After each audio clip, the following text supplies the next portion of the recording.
अक्सर डरावनी चीख पुकार वाली घटनाएं हमें शमशान घाट के इर्द गिर्द जाने से मिलती है, लेकिन एक ऐसी सनसनीखेज और भय पैदा कर देने वाली घटना सामने आ रहा है और वो घटना में आत्मा कहती है कि मेरी अंतिम संस्कार करा दो। मैंने विशाल को मार डाला, फिर उसे अपने घर में दफना दिया। वो सपने में आकर कहता है, मिथिलेश मेरा अंतिम संस्कार कर दे, मैंने ही उसे मारा है।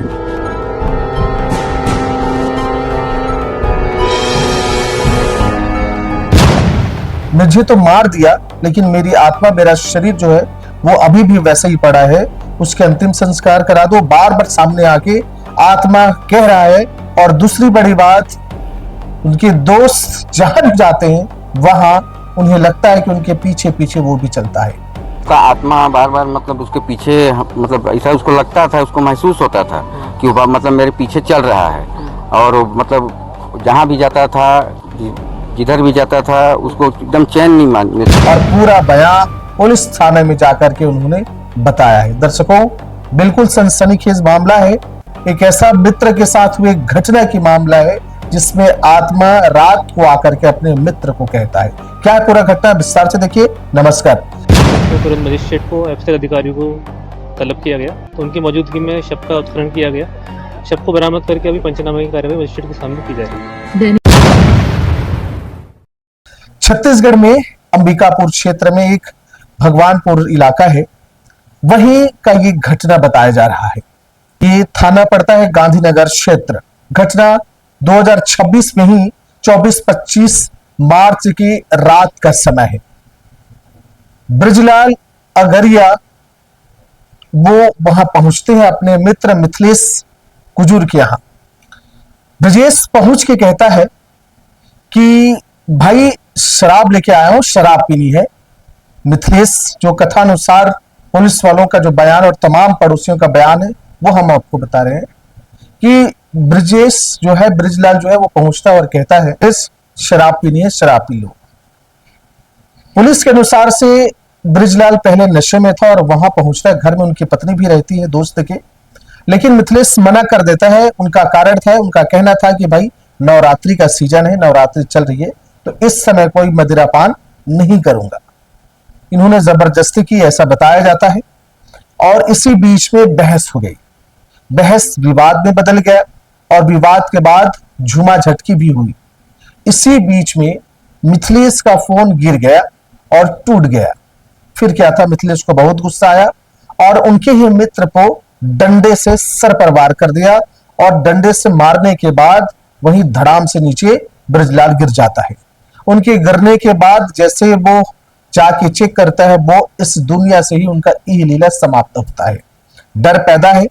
उनकी पत्नी है, पत्नी राजकुमारी, और दोनों मिलकर के वो घर में ले जाते हैं। घर के अंदर में ही जो पहले से गड्ढा खोदा रहता है उसमें उनको डालते हैं, ऊपर से प्लाईवुड लगाते हैं और फिर मिट्टी डाल देते हैं और फिर वो डर के मारे वहां से अपने मित्रों के यहाँ चले जाते हैं। ऐसी जानकारी कथित तौर पर आई।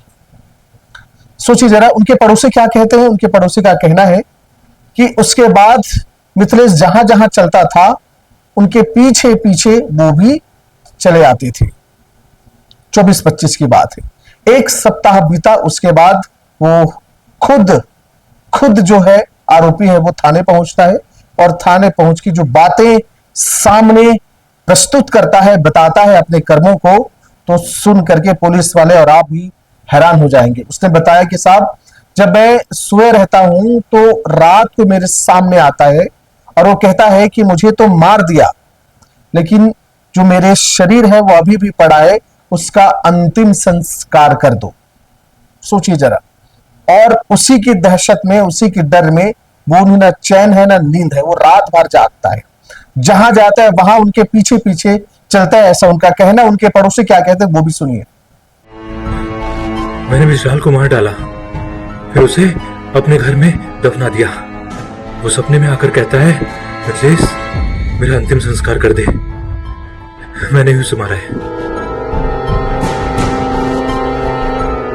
भेज दिया है। तो कोरलो का आत्मा बार बार मतलब उसके पीछे, मतलब ऐसा उसको लगता था, उसको महसूस होता था कि वो मतलब मेरे पीछे चल रहा है।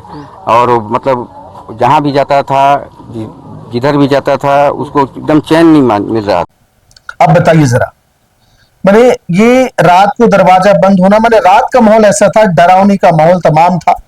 अब पुलिस को जब जाके सारी बातें बताई तो पुलिस ने उनके कहे मुताबिक उस घर में पहुंची, जाके उस गड्ढे को देखा तो वहां से वो सड़ने के हालात में थे, उससे निकाला गया और पोस्टमार्टम के लिए पुलिस आगे भेज दी है। अब पति पत्नी को गिरफ्तार करके अंदर भेज दिया गया और जांच जारी है, हो क्या रहा है।